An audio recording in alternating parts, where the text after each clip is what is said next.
12 नए industrial cities बनाने का फैसला किया गया।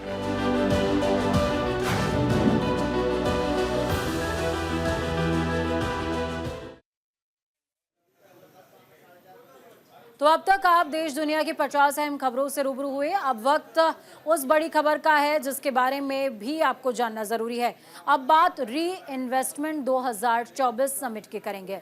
इसके बारे में जानकारी हम आपको अपनी स्पेशल रिपोर्ट के जरिए दे रहे हैं। देखिए,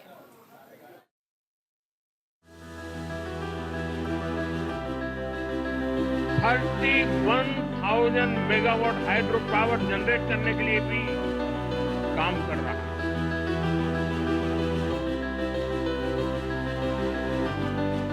प्रधानमंत्री नरेंद्र मोदी ने अपने तीसरे कार्यकाल में 100 दिन के विजन की सफलता के बाद 1000 दिनों का विजन पेश कर दिया है।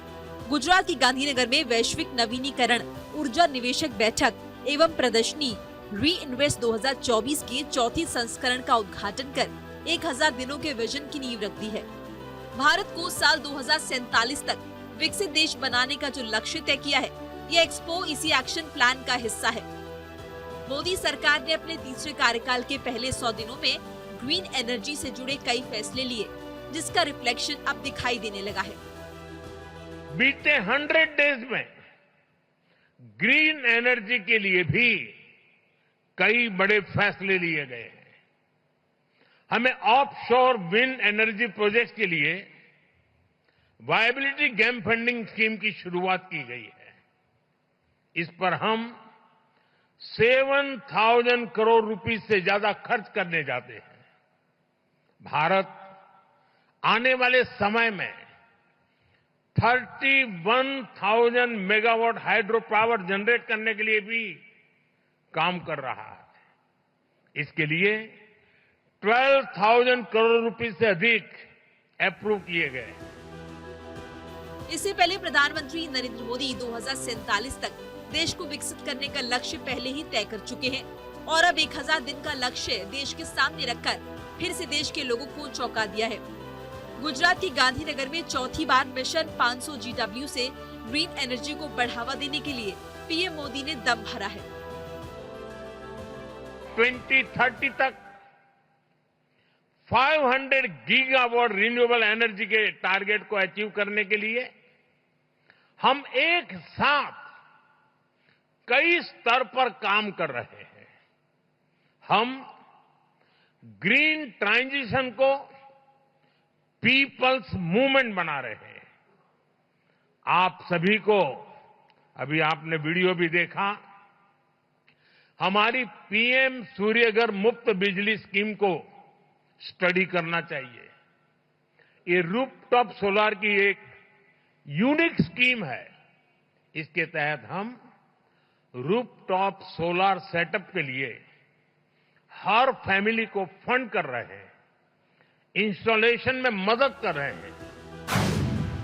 Global renewable energy investor meet and expo चौथे समिट की थीम मिशन 500 GW रखी गई है। स्वच्छ ऊर्जा क्षेत्र को तेजी से आगे बढ़ाने और जलवायु लक्ष्य को हासिल करने के प्रयासों को दिखाया जाएगा। एक्सपो में महत्वपूर्ण 50 सेशन रखे गए हैं। इनमें 250 से ज्यादा स्पीकर्स शामिल होंगे। सेलर और बायर्स आपस में मिलकर अक्षय ऊर्जा को बढ़ावा देने के लिए मार्केट में भागीदारी बढ़ा सकेंगे। 3 दिनों में काफी संख्या में इंटरनेशनल इन्वेस्टर भी शामिल होंगे।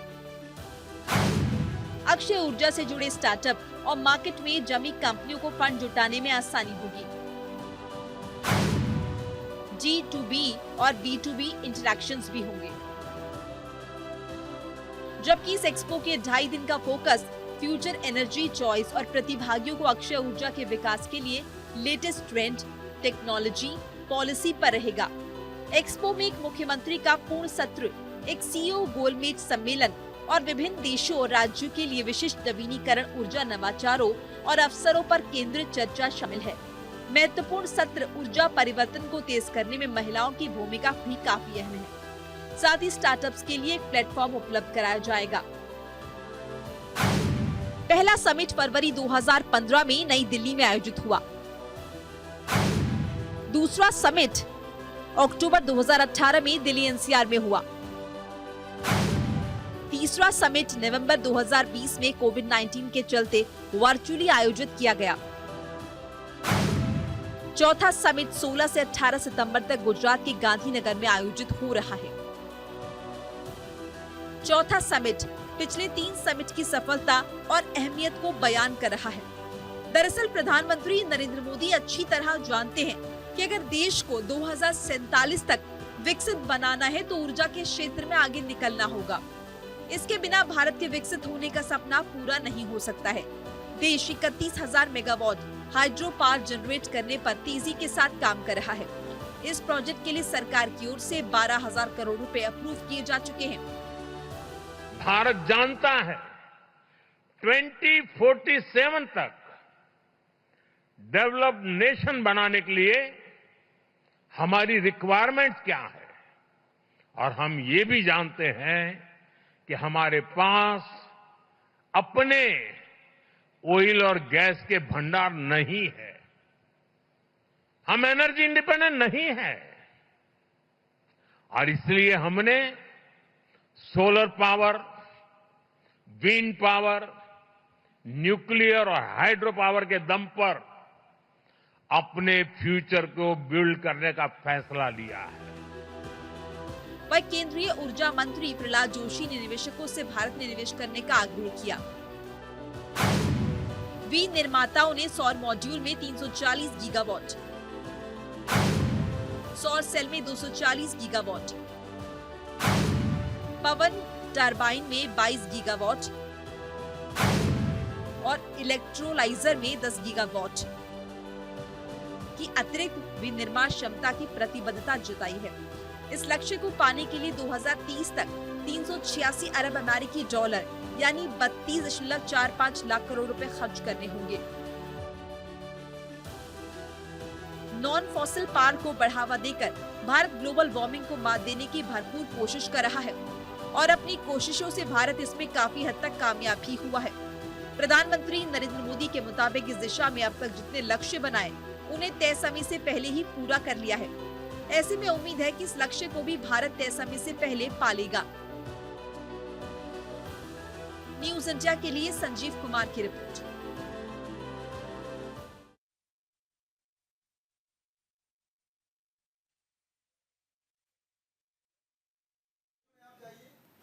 गुजरात की धरती से प्रधानमंत्री नरेंद्र मोदी ने देश के सामने एक बड़ा खुलासा किया। सोलर एनर्जी जिसने काफी हद तक देश की बिजली आपूर्ति की मांग को कंट्रोल किया। इसकी मदद से बिजली देश उन हिस्सों में भी पहुंचा सकता है जहां बिजली पहुंचाना एक सपना हुआ करता था।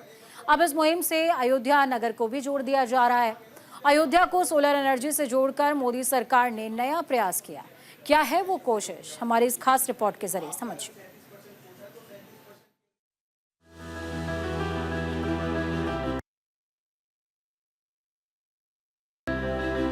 भारत ग्रीन हाइड्रोजन के क्षेत्र में ग्लोबल लीडर बनने का प्रयास कर रहा है।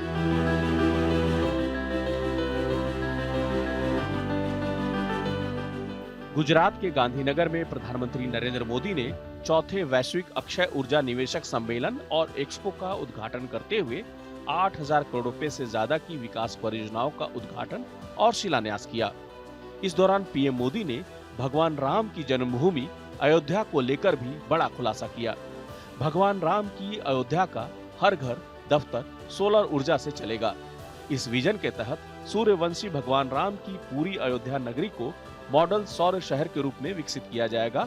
इसका काम करीब करीब पूरा हो चुका है। भगवान राम का भव्य मंदिर तो बना है, लेकिन मैं दुनिया को बताना चाहता हूं, अब उस अयोध्या जो सूर्यवंशी भगवान राम की जन्मभूमि है, वो पूरा अयोध्या मॉडल सोलर सिटी बनाने का लक्ष्य लेकर चल रहा है। करीब करीब काम पूरा होने आया है। हमारा प्रयास है कि अयोध्या का हर घर, हर कार्यालय, हर सेवा सौर शक्ति से चले, सोलर एनर्जी से चले। और मुझे खुशी है कि अब तक हम अयोध्या के अनेकों सुविधाओं और घरों को सोलर एनर्जी से जोड़ चुके हैं। अयोध्या में बड़ी संख्या में घरों और सेवाओं को सौर ऊर्जा से जोड़ा जाएगा। इसके साथ ही अयोध्या में solar board, solar street light, solar चौराहे, सोलर वाटर एटीएम और सोलर इमारतों को देखा जा सकता है। अयोध्या के साथ साथ देश के 17 और शहरों को चुना गया है जिन्हें सोलर एनर्जी शहर के रूप में विकसित किया जाएगा। फिलहाल मॉडल के तौर पर अयोध्या नगरी को सोलर ऊर्जा से लैस किया जा रहा है। ग्लोबल लीडर बनने की दिशा में पीएम मोदी की ये कोशिश धीरे धीरे रंग ला रही है। सोलर ऊर्जा की दिशा में उठाए जा रहे कदम। किसानों को आत्मनिर्भर बनाने के लिए सोलर के इस्तेमाल पर जोर दिया जा रहा है। किसानों को सिंचाई के लिए सोलर पंप और छोटे सोलर प्लांट लगाने में मदद दी जा रही है। भारत आज नवीकरणीय ऊर्जा से जुड़ी हर क्षेत्र में बेहद तेजी और बड़े पैमाने के साथ काम कर रहा है। ग्रीन हाइड्रोजन के क्षेत्र में भारत ग्लोबल लीडर बनने की कोशिश कर रहा है। इसके लिए केंद्र सरकार ने करीब 20,000 करोड़ रुपए का ग्रीन हाइड्रोजन मिशन लॉन्च किया है। आज किसानों को इरिगेशन के लिए सोलर पंप और छोटे सोलर प्लांट लगाने के लिए मदद दी जा रही है। भारत आज रिन्यूएबल एनर्जी से जुड़े हर सेक्टर में बड़ी स्पीड और बड़े स्केल पर काम कर रहा है। बीते दशक में हमने न्यूक्लियर एनर्जी से पहले की तुलना में 35% ज्यादा बिजली पैदा की है। भारत ग्रीन हाइड्रोजन के क्षेत्र में ग्लोबल लीडर बनने का प्रयास कर रहा है। इसके लिए हमने करीब 20,000 करोड़ रुपए का ग्रीन हाइड्रोजन मिशन लॉन्च किया है। तेजी से उभरते भारत की ओर दुनिया निगाहें लगाकर बड़ी उम्मीद से देख रही है। इसे पूरी दुनिया समझ रही है। सिर्फ भारतीय ही नहीं बल्कि पूरी दुनिया को लगता है कि भारत 21वीं सदी का सबसे अच्छा दांव है। बता दें कि इसी महीने की शुरुआत में ग्लोबल फिनटेक फेस्ट का आयोजन हुआ था। इसके बाद पहले सोलर अंतर्राष्ट्रीय फेस्टिवल में दुनिया भर के लोगों ने हिस्सा लिया। ग्लोबल सेमीकंडक्टर समिट में दुनिया के कोने कोने से लोग भारत आए। इसी दौरान भारत ने सिविल एविएशन पर एशिया पैसिफिक मिनिस्ट्रियल कॉन्फ्रेंस का दायित्व निभाया। आज दुनिया गांधीनगर में ग्रीन एनर्जी के भविष्य पर चर्चा करने के लिए जुटी हुई है। गुजरात की जिस धरती पर श्वेत क्रांति, मधु क्रांति और सूर्य क्रांति का उदय हुआ, वहां ये भव्य आयोजन हो रहा है।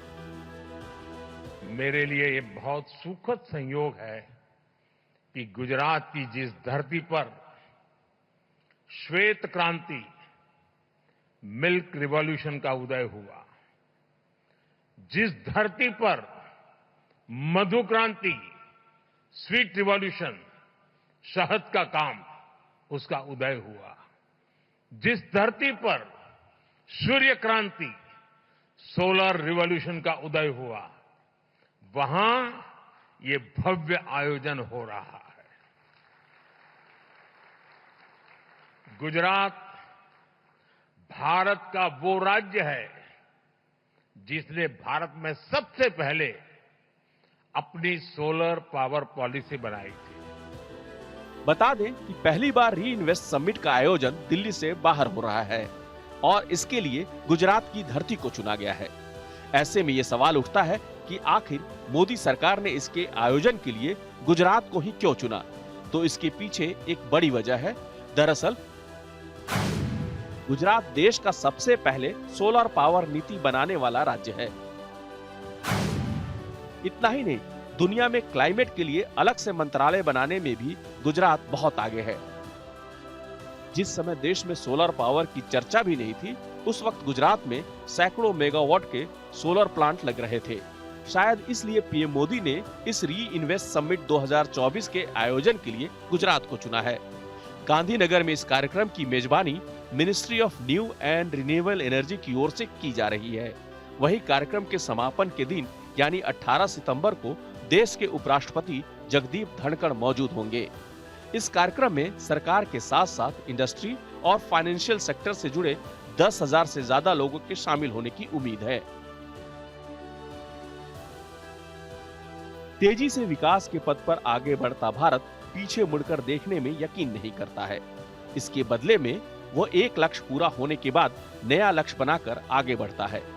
21वीं सदी से भारत की यही कहानी है। यह आगे चलता है, सीखता है और दुनिया को सिखाता भी है।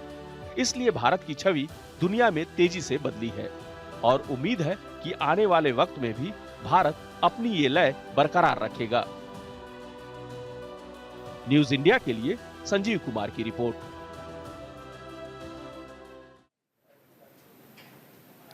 तो बिल्कुल भारत अपनी ये लय बरकरार रखेगा और ग्रीन एनर्जी को लेकर के जिस तरीके से दुनिया के सामने एक सवाल है कि आखिरकार भारत ग्रीन एनर्जी में कहां तक जाता है, तो हम वो स्कोर कार्ड भी अपना खड़ा करने वाले हैं। वक्त यहाँ पर एक छोटे से ब्रेक का, ब्रेक के उस पार खबरों का सफर लगातार जारी। बने रहिए न्यूज इंडिया के साथ, क्योंकि हम हैं राष्ट्र की आवाज। 12 नए इंडस्ट्रियल सिटीज बनाने का फैसला किया गया है।